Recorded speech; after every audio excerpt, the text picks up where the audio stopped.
Hello everyone. Hope everyone will be good. हाँ, तो हम लोग स्टार्ट करते हैं लास्ट टॉपिक पे जहाँ पे हमने एंड किया था वहीं से। लास्ट वीडियो में हमने पर्सनल अकाउंट के रूल को समझ लिया था। अब उसके आगे बढ़ते हैं, तो हम रिवीजन के साथ इसको लेकर के चलते हैं। हमने पहले अकाउंटिंग की मीनिंग देखी थी कि अकाउंटिंग क्या होती है, क्यों करते हैं। फिर उसके बाद अकाउंटिंग को करने के लिए अकाउंटिंग साइकिल को हमें फॉलो अप करना पड़ता है, और अकाउंटिंग साइकिल को जब हम फॉलो अप करते हैं तो उसमें जर्नल एंट्रीज हमारा प्राइम हिस्सा बनता है। मतलब सबसे पहले किसी भी ट्रांजैक्शन को आपको जर्नल एंट्रीज में रिकॉर्ड करना होगा, जिसके लिए आपको rules of debit and credit पता होने चाहिए। इन rules of debit and credit को हम गोल्डन रूल्स भी बोलते हैं।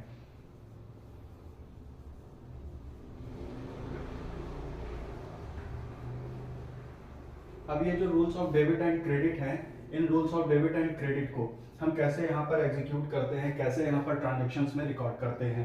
तो हमने देखा था कि जितने भी हमारे अकाउंट्स होते हैं उनको 3 पार्ट में डिवाइड किया जाता है, और वो पहले part personal account intermediate syllabus के हिसाब से, दूसरे पार्ट रियल अकाउंट, एंड तीसरे पार्ट नॉमिनल अकाउंट। इन 3 टाइप में डिवाइड हो जाते हैं। मतलब किसी भी ट्रांजैक्शन में आने वाले जो भी डेबिट या क्रेडिट होने वाले अकाउंट्स हैं, उन अकाउंट्स को हम इन्हीं तीनों में से किसी एक का पार्ट एक पर्टिकुलर पॉइंट ऑफ टाइम पे मानेंगे और उसी के रूल के हिसाब से डेबिट या क्रेडिट करेंगे। तो हमने पहला वाला देखा था पर्सनल अकाउंट। पर्सनल अकाउंट में किसी भी ट्रांजैक्शन में अगर हमें किसी भी इंडिविजुअल का name, means identity of personal account, किसी भी इंडिविजुअल का name,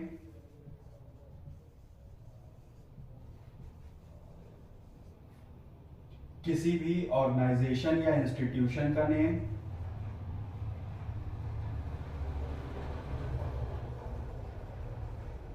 and name of institution, अगर ऐसे नेम मिलते हैं किसी भी ट्रांजैक्शन में,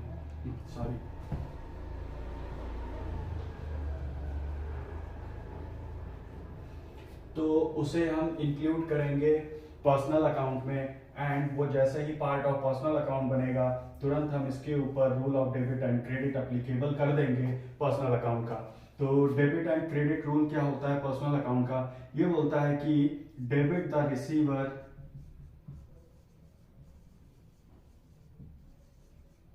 एंड क्रेडिट द गिवर, यानी आपके साथ होने वाले जितने भी ट्रांजैक्शंस हैं उसमें अगर किसी इंसान का नेम या किसी ऑर्गेनाइजेशन का नेम मिलता है, जैसे Ram's account, Shyam's account, Mohan's account, Gopal's account, Abdul's account, इस तरीके के जितने भी नेम हैं या किसी भी ऑर्गेनाइजेशन के साथ आप ट्रांजैक्शन करते हैं, तो उस ऑर्गेनाइजेशन के साथ होने वाले जितने भी ट्रांजैक्शन हैं उनमें आप जब यूज करेंगे उस ऑर्गेनाइजेशन का नेम, तो वो पार्ट ऑफ पर्सनल अकाउंट बनेगा एंड उसे हम डेबिट और क्रेडिट रिसीवर और गिवर के हिसाब से करेंगे।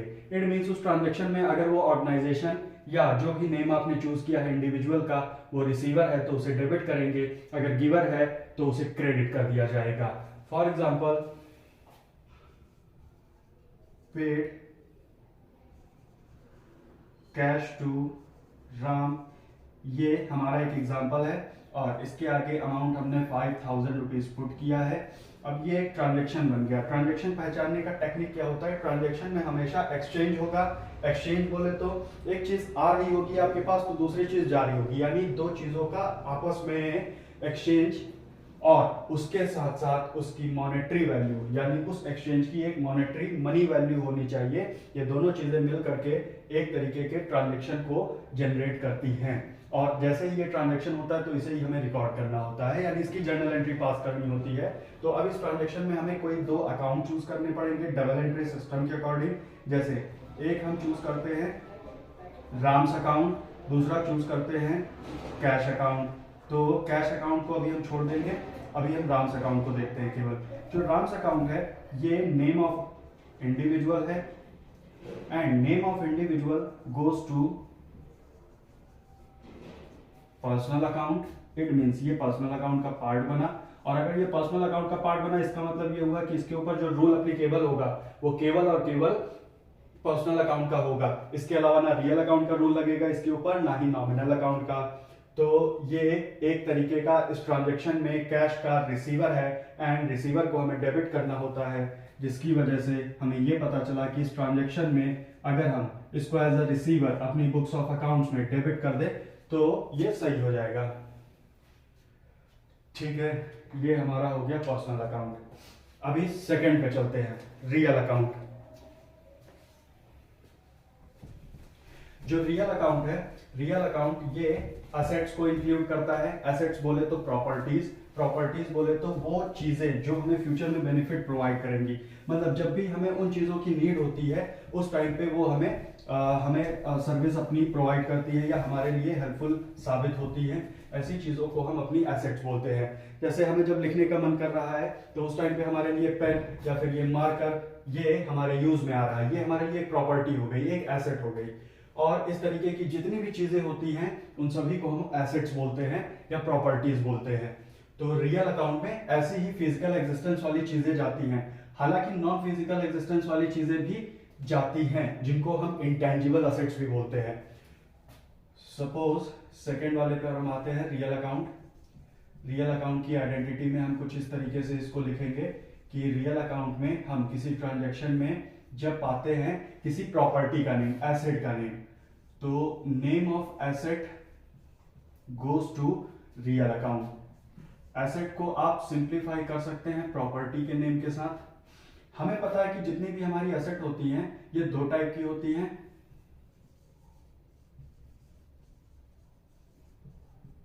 एक टेंजिबल जिनको आप देख सकते हैं, छू सकते हैं, दूसरी इंटेंजिबल।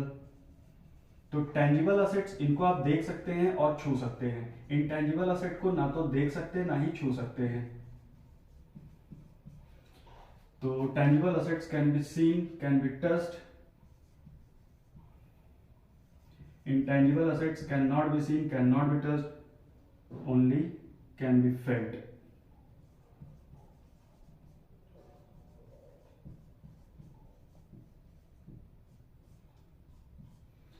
टेंजिबल असेट्स में अगर हम एग्जांपल लें तो इसमें फर्नीचर, मशीनरी, पेन, और इंटेंजिबल असेट्स में गुडविल सबसे पॉपुलर एग्जांपल, ट्रेडमार्क्स सबसे पॉपुलर एग्जांपल। ये हमारे कुछ ऐसे नेम हैं जो कि हमारे लिए प्रॉपर्टी तो होते हैं, बेनिफिशियल तो होते हैं हमारे लिए, बट इनको आप ना तो देख सकते ना छू सकते हैं। ये केवल एक हाइपोथेटिकल नेम है जिसके नाम पे आप कुछ अमाउंट को महसूस करते हैं। तो इस तरीके की जितनी भी एसेट्स होती हैं उन एसेट्स को हम पार्ट ऑफ रियल अकाउंट मानेंगे। और एसेट्स बोले तो प्रॉपर्टी, ये फिजिकल एग्जिस्टेंस में भी होती है और फिजिकल एग्जिस्टेंस में नहीं भी होती है। फिर इसके बाद जब ट्रांजैक्शन में हमें पता चलता है कि कोई भी एसेट है हमारे पास तो उसको हम पार्ट ऑफ रियल अकाउंट मानते हैं। और जैसे ही पार्ट ऑफ रियल अकाउंट हमें पता चलेगा, जैसे ऐसे नेम अगर हमें मिलते हैं तो फिर उसको हम डेबिट या क्रेडिट करेंगे इसके रूल से, यानी रियल अकाउंट के रूल से। रियल अकाउंट का रूल क्या होता है?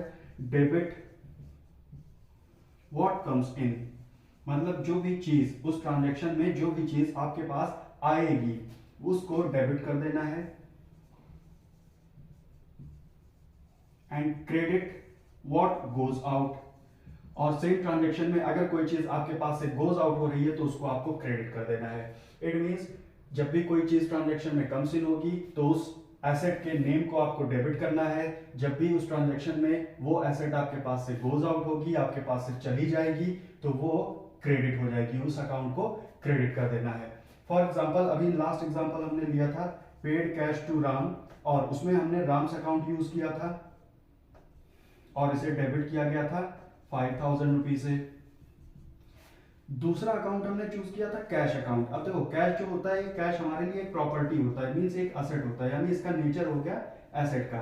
अगर इसका नेचर हो गया एसेट का, सेम ट्रांजैक्शन है पेड कैश टू राम, और राम को हमने जो कैश पे किया है उसके लिए हमें ये ट्रांजैक्शन दिखा जिसको रिकॉर्ड करना है, जिसमें हमने राम्स अकाउंट को तो डेबिट कर दिया, लेकिन क्रेडिट होने वाला अकाउंट कौन सा है? Cash account. अब इस कैश अकाउंट को हमें यहाँ पे डेबिट करना है या क्रेडिट, ये क्लियर कैसे करेंगे, उसके लिए कैश अकाउंट के नेचर को पता करते हैं। तो कैश ये हमारे लिए एक प्रॉपर्टी यानी एसेट की तरह ट्रीट होगा, और एसेट है तो इसके अकाउंट को हम क्लासिफाई कर देंगे रियल अकाउंट में, और रियल अकाउंट का पार्ट मानते हुए इसको हम डेबिट और क्रेडिट करेंगे इसके रूल के हिसाब से, यानी इसके ऊपर रूल एप्लीकेबल होगा केवल और केवल रियल अकाउंट का। तो हमें चेक करना है कि इस ट्रांजेक्शन में जब राम को हमने पैसे दिए तो उस ट्रांजेक्शन में हमारे पास कैश कम्स इन हुआ कि गोज आउट। तो कैश हमारे पास होता है, हमारे पास से गोज आउट। अगर हमने राम को पैसा पे किया है तो हमारे पास से ये गोज आउट होगा, एंड गोज आउट के लिए रूल बोलता है क्रेडिट व्हाट गोज आउट, यानी अगर हम इसको इस ट्रांजेक्शन में क्रेडिट कर दें वो भी 5000 से, तो कैश अकाउंट क्रेडिट 5000, ये हमारा एक ट्रांजेक्शन रिकॉर्ड हो गया। तो इस तरीके से हम एक ट्रांजैक्शन में किन्हीं दो या दो से ज्यादा अकाउंट्स को चूज करते हैं और उन्हें डेबिट या क्रेडिट किया जाता है इन गोल्डन रूल्स के अकॉर्डिंग। पहले हम अकाउंट्स को चूज करेंगे, फिर उनको डेबिट या क्रेडिट करेंगे रूल एप्लीकेबल करके, जब पता चलेगा कि वो पर्सनल अकाउंट का, रियल अकाउंट का या नॉमिनल अकाउंट का पार्ट है। ये हमारी नॉमिनल रियल अकाउंट की पूरी क्लासिफिकेशन हो गई, पूरी डिटेल हो गई। अब इसके बाद इसको और भी क्लासिफाई करते हैं और भी क्या बोलते हैं एक्सटेंड करके देख सकते हैं, लेकिन अभी के लिए सिर्फ हमें शॉर्ट क्वेश्चंस को समझने के लिए, केवल ट्रांजैक्शंस को समझने के लिए सिर्फ इतने की जरूरत है। बाकी धीरे धीरे जैसे जैसे हम आगे क्वेश्चंस करेंगे उसके हिसाब से आपको इसको और क्लासिफाई करके समझना पड़ेगा। अब हम आते हैं तीसरे यानी नॉमिनल अकाउंट पे। अब हमारे पास जो लास्ट में ट्रांजैक्शन में जो अकाउंट्स मिलेंगे वो या तो प्रॉफिट के नेचर के होंगे, या लॉस के नेचर के होंगे, या एक्सपेंस के नेचर के होंगे, या इनकम के नेचर के होंगे। और ऐसे ट्रांजैक्शंस में ये जो अकाउंट्स होते हैं ये पर्सनल रियल में नहीं जाते, वो नॉमिनल अकाउंट में जाते हैं। यानी हमारा जो तीसरा अकाउंट है जिसका नाम है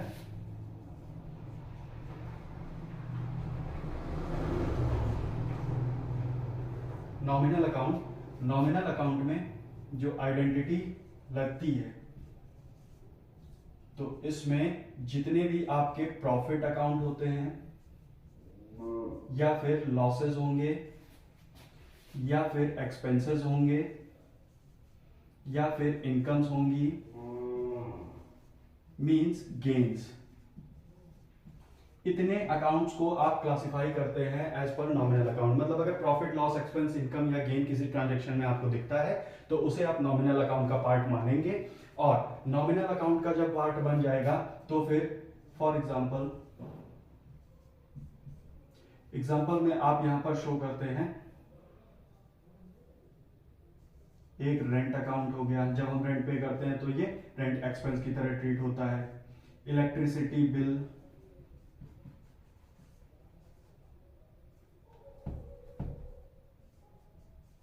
तो electricity expenses account.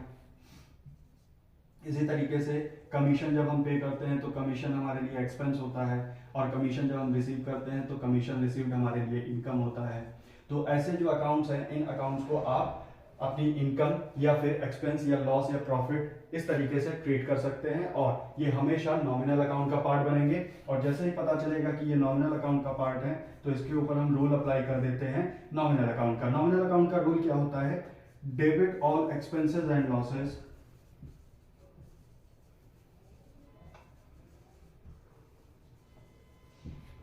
And credit all profits and incomes. जितने भी प्रॉफिट होते हैं और जितनी भी इनकम्स होती हैं या गेन्स होते हैं उनको क्रेडिट करना होता है ट्रांजैक्शन में, और जितने भी लॉसेस या एक्सपेंसेस होंगे उनको डेबिट करना होगा। फॉर एग्जांपल आपने अपने ऑर्गेनाइजेशन का रेंट पे किया तो पेड रेंट 5000 रुपीज